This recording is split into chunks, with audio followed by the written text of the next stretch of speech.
ආයුබෝවන් යාළුවනේ.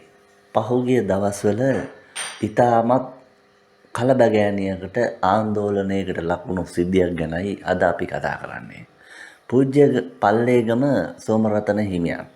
නම කිව් පමණින් අපි හැමදෙනාම දන්න කාව්‍යශූරී ඉතාම ලයාන්විත ගීත රචක, එවැගේම චිරාත් කාලයක් ශාසනයට ඉතා මහත් සේවයක් කරපු අතිපූජ්‍ය නාහිමියන් වහන්සේ ගැන ඔබත් මමත් දන්නා දේවල් බොහෝමයි.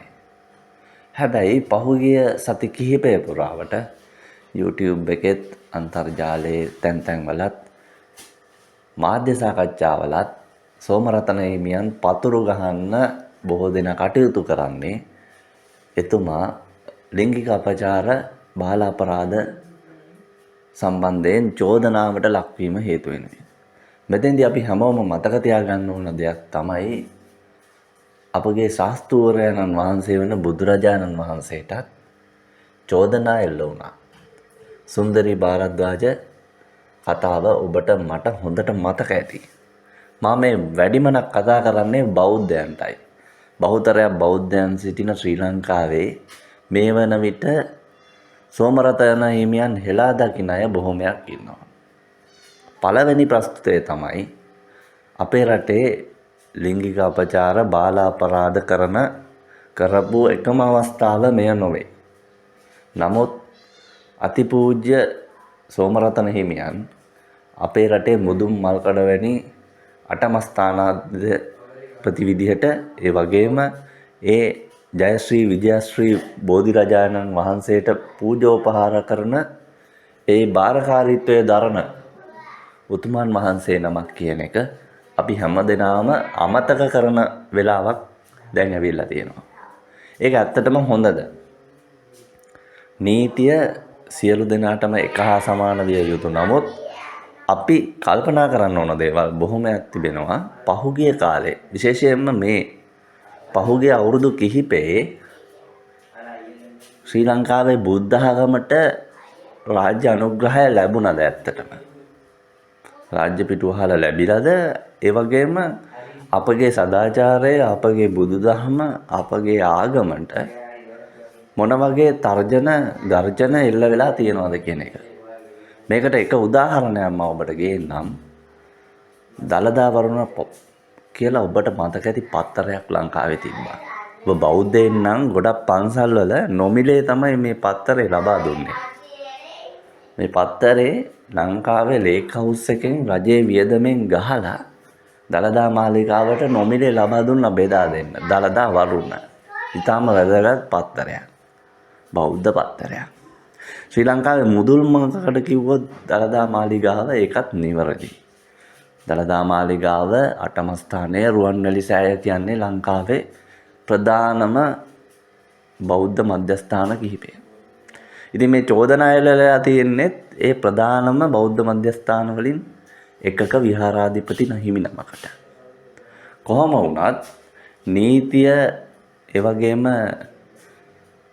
ලංකාවේ එක දරුවෙකුට වුණු අසාධාරණය ගැන කතා කරන්න ගිහිල්ලා සමස්තයක් වෙච්ච බෞද්ධ ප්‍රජාවට, සමස්තයක් වෙච්ච භික්ෂු ප්‍රජාවට, ශාසනයට ගරහන්න බොහෝමයක් පිරිස එකතු වෙලා ඉන්නවා. එක්තරා ආකාරයකින් මේ චෝදනාව තාම සනාථ වෙලා නැහැ.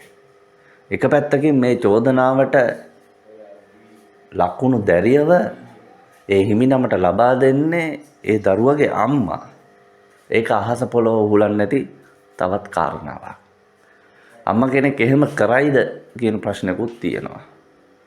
කොහොම වුණත් අභූත චෝදනා ලබන්න ඕන අපහාස සියල්ලම ලබලා හදිසියේවත් මේ ඉන්න වයෝවෘද්ධ තත්ත්වයට එක්ක පූජ්‍ය පල්ලේගම හිමියන් අපවත් වුණොත් ඒකට මේ සභාවේ මිනිස්සු කවමනවා කියයිද? අන්තර්ජාලයේ Facebook එකේ වීරයෝ මොනවා කියයිද? Facebook වීරයෝ, අන්තර්ජාල වීරයෝ රජයවල් පත් කරලා අපේ රටට දැන් පත් වෙලා තියෙන ඉරණම ඕගොල්ලන්ට අමුතුවෙන් කියන්න ඕනේ නැහැ. අද වෙනකොට රට යන්නේ රටට ඕන විදිහට ද එහෙමත් නැත්නම් ව්‍යාපාරිකයෝ කිහිප දෙනෙකුට ඕන විදිහටද?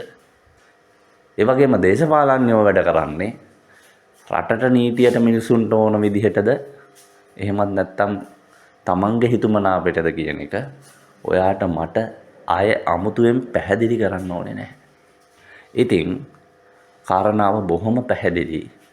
පහුගිය කාලේ ශ්‍රී ලංකාවේ සමලිංගික කටයුතු පිළිබඳව මේ දරුවන්ගේ පොත්පත් වලටත් එකතු කරන්න කටයුතු කරා. ඒක ඊටාම හොඳයි කියපු කට්ටියක් ඉන්නවා. ඒ වගේම ඒක කරන්න ගිහිල්ලා වැඩේ අනාගෙන ඊට පස්සේ පොත් වලින් අයින් කරගත්ත බවත් ඇත්තයි. මොන හේතු නිසා මේ කාරණාවෙන් ද්වේෂයෙන් පොඩ්ඩක් එළියට ගිහිල්ලා එළියේ ඉඳන් ලංකාව ගැන බලන කෙනෙකුට පහුගිය වසර කිහිපේ ශ්‍රී ලංකාවේ බුද්ධ ආගමට ලැබිලා තියෙන තැනයි පත් වෙලා තියෙන ඉරණමයි ඒ වගේම ලැබෙන අනුග්‍රහයයි ඊටාම හොඳින් පැහැදිලිව පේනවා. රටේ සංස්කෘතිය ඊටාම වේගයෙන් විනාශ කරමින් යන අතර මේක බටහිර වෙනත් ආගම් වලින් හෝ එසේ නැත්තම් පිරිසිදු බුද්ධ ආගම විනාශ කිරීමේ යටි අරමුණක් මේ සියල්ල යටින්ම අඳුරු බලවේගයක් විදිහට තියෙනවා කිව්වොත් ඔයා පිළිගන්නවද? අන්න එහෙම පිළිගන්න කෙනෙක් ඉන්නවා නම් මේ වීඩියෝ එකට යටින් තමන්ගේ අදහස් එකතු කරන්න. සුබ දවසක්.